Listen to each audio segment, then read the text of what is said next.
The visionary artist and poet William Blake had a love-hate relationship with London, where he lived for virtually all his life. Though he savored the energy, diversity, and dynamism that made the city great in the late 1700s, he couldn't help but see its dark side too, the pervasive suffering of so many Londoners. In 1792, Blake wrote a short poem called simply London that captures with alarming clarity the dark side of his home city.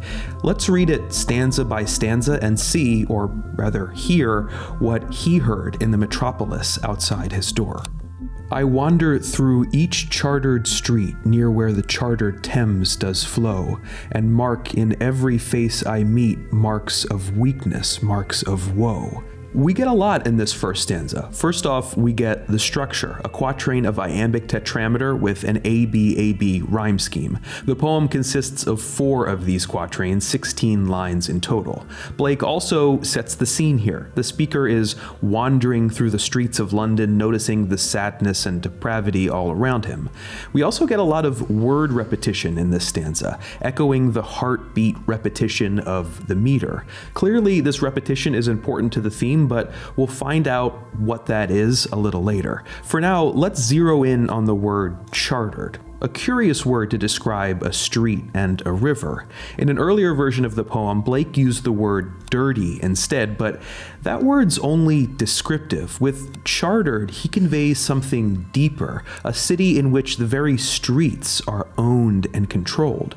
As Blake's friend, the political theorist Thomas Paine wrote, a charter, which is supposed to grant rights, effectively takes rights away from the many and places them in the hands of the few.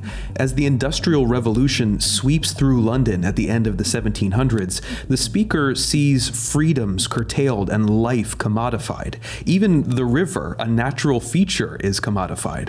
This restrictive environment is the source of the marks of weakness and woe he sees.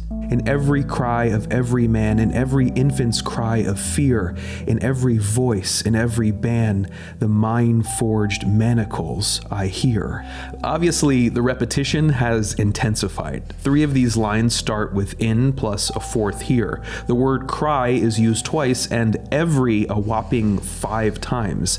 This is also the only stanza where the meter is perfectly regular, without any variation. These things make the quatrain feel like a heartbeat, a never-ending da-dun, da-dun, in every cry of every man, in every infant's cry of fear, from which it's impossible to escape.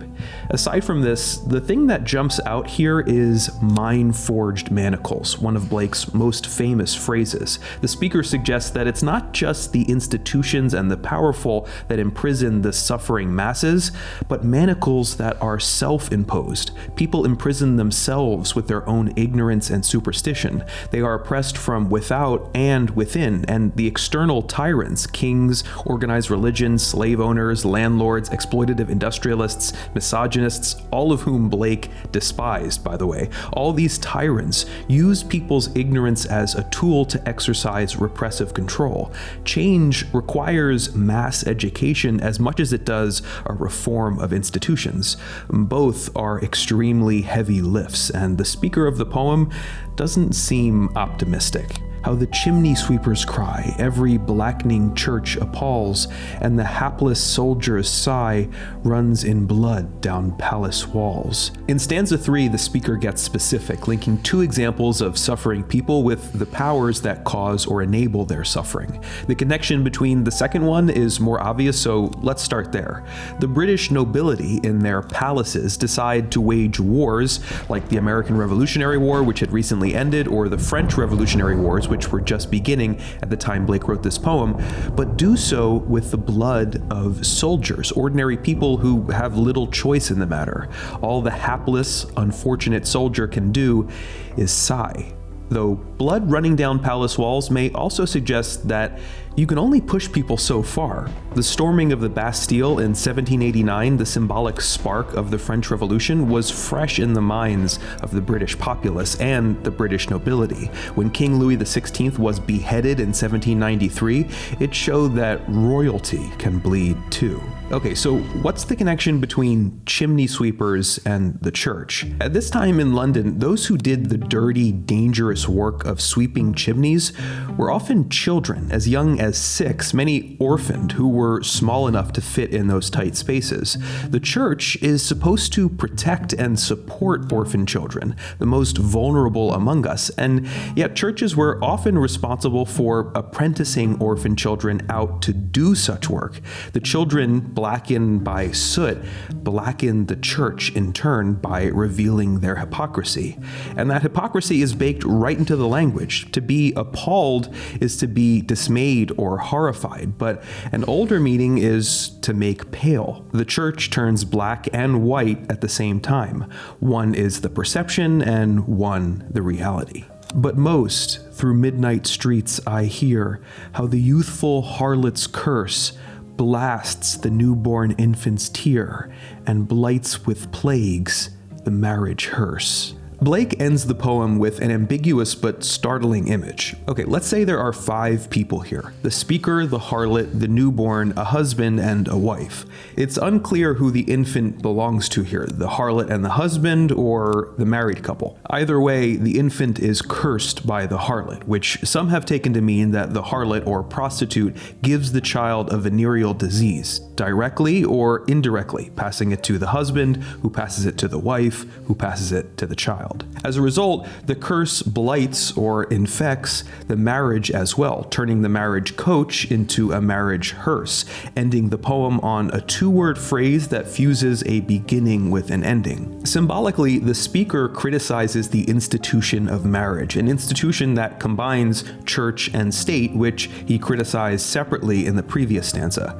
Though Blake was himself happily married, he believed that marriage for status or money, which he saw all the time all around him, was often very repressive, especially for women who were expected to deny their sexual freedom in favor of a misogynistic image of virginal purity.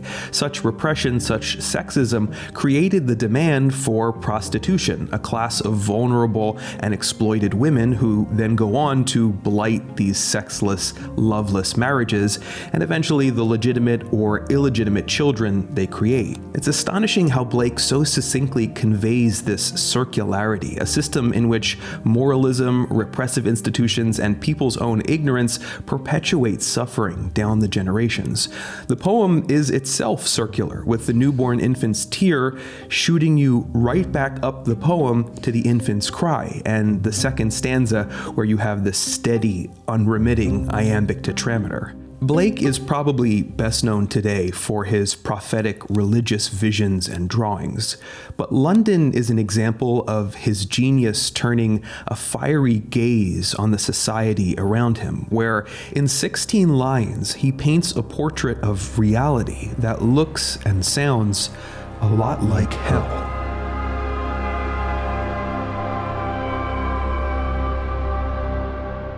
Hey everybody, happy Halloween, and thank you so much for watching. So I just noticed that as of Halloween 2023, the hardcover of my book of essays is on sale on Amazon for just $8.39. If you haven't read the book yet and are interested, this is a really great deal, and I have no clue how long it's gonna last, so I just thought that I would let you know. This episode was brought to you by Squarespace. If you don't know, Squarespace is the all-in-one website platform for entrepreneurs to stand out and succeed online. Whether you're just starting out or managing a growing brand, Squarespace makes it easy to create a beautiful website, engage with your audience, and sell anything from products to content to time, all in one place, all on your terms. Their templates are flexible, their blogging tools are easy to use, and Squarespace provides you with all the analytics you need to iterate and grow your business. Head over to squarespace.com for a free trial, and when you're ready to launch, go to squarespace.com/nerdwriter for 10% off your first purchase. Thanks, guys. I'll see you next time.